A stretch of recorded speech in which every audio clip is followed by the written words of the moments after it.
Bonjour à tous, on se retrouve pour une nouvelle vidéo sur les crypto-monnaies. On est dimanche 26 janvier. Donc on va faire un peu le tour de ce qui se passe, où est-ce qu'on en est actuellement au niveau des crypto-monnaies, pour savoir ce qu'on peut attendre, où est-ce qu'on peut racheter, où est-ce qu'on doit se méfier. Et voilà. Donc on va commencer par le Bitcoin sur une base mensuelle, pour avoir un peu le biais général, le biais global, le biais long terme. Bon, donc lors de la dernière jambe de hausse, le prix n'avait retracé que 50%, pile pour le 50%. Et actuellement, on est en train de faire des plus hauts. Pour le moment, on n'a toujours pas marqué de haut. Donc, à voir. Donc, pour le moment, j'ai pas trop d'inquiétude. Bien sûr, quand on fait des plus hauts, il y a des chances que ça baisse. Bien sûr, c'est la définition d'un plus haut. C'est qu'après, on fasse une baisse. Donc, à suivre. Mais voilà, donc pour le moment, il n'y a pas plus d'inquiétude que ça. On va passer en weekly pour voir ce qu'on peut voir de plus. Mettre les marqués. Hop. Voilà. Donc en weekly, où est-ce qu'on est, donc on est pareil, on a fait une hausse.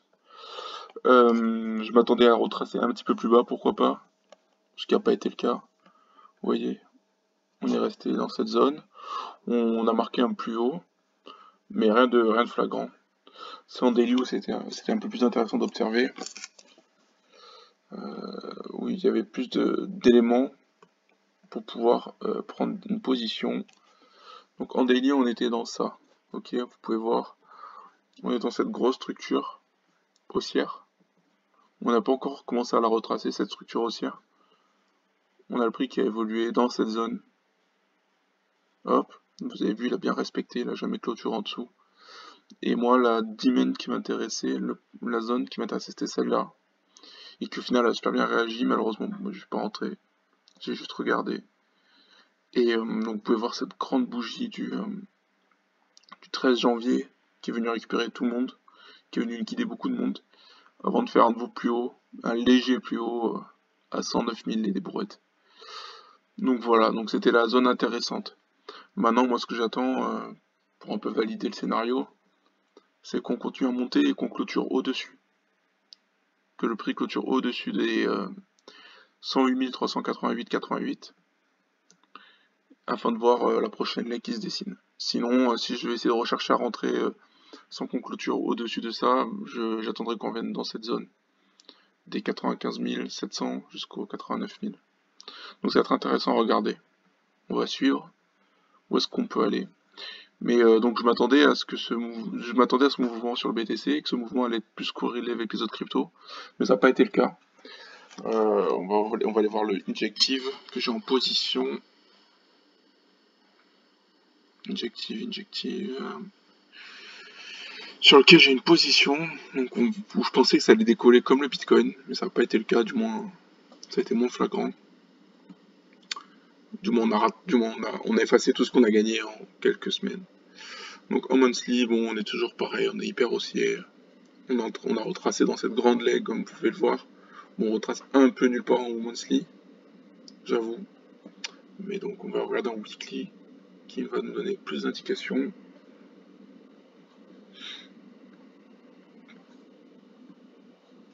En weekly, nous y voici. Voilà, en weekly, moi c'est là, c'est sur cette time frame que je me base là pour ces positions. Donc je suis rentré sur Injective. Donc weekly, on est dans cette leg haussière de là à là, où je m'attends qu'on continue à faire des plus hauts. D'accord. Donc on avait réagi sur cette première demand qui est intéressante selon moi, qui avait créé des plus hauts des hauts de 15 à 34. Puis on avait retracé, on était revenu sur cette demand qui m'intéresse aussi, et sur lequel je suis rentré à l'achat. Donc vous voyez, forte réaction du prix dedans. C'est assez flagrant. Donc moi, la question c'est est-ce qu'on va vraiment y aller ou pas? On va le savoir. Mais ce qui me fait un petit peu peur, c'est cette trendline. Quand il y a ce genre de choses, ça me rassure pas, ça rassure pas mon plan. Que je me dis qu'il y a potentiellement des chances qu'on vienne chercher toutes ces liquidités acheteuses. Parce que là, il y a beaucoup de monde qui se sont placés depuis août à maintenant, avant de partir. Donc bon, Donc à voir. Mais moi je suis rentré dans cette zone qui me paraissait intéressante. Donc si dans un scénario parfait, idéal, pour moi on est censé faire ça. On risque de marquer une pause dans cette petite zone. Donc on peut faire un truc du style, et pareil ici, et après à voir si on peut faire des plus hauts. Donc à voir, mais je pense que je sortirai une partie dans cette zone.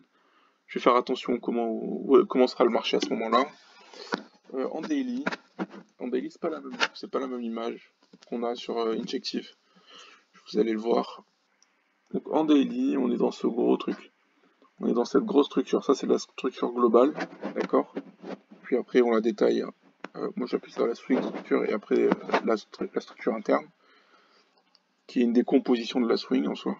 Donc on est dans cette grosse zone swing. Donc on est vraiment en bas. Ok. Et donc c'est vraiment le moment où je me dis qu'il faut chercher des longs pour pouvoir retracer ou continuer à monter.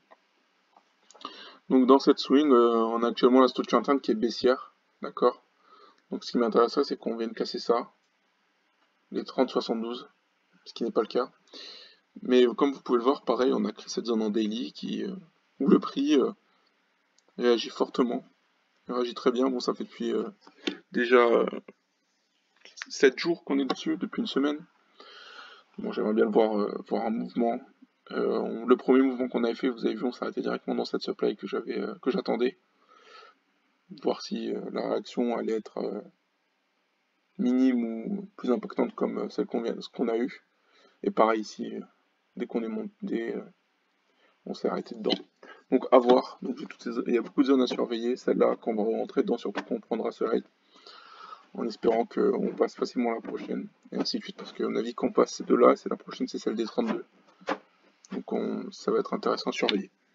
Sinon en daily, j'ai cette zone un peu plus basse.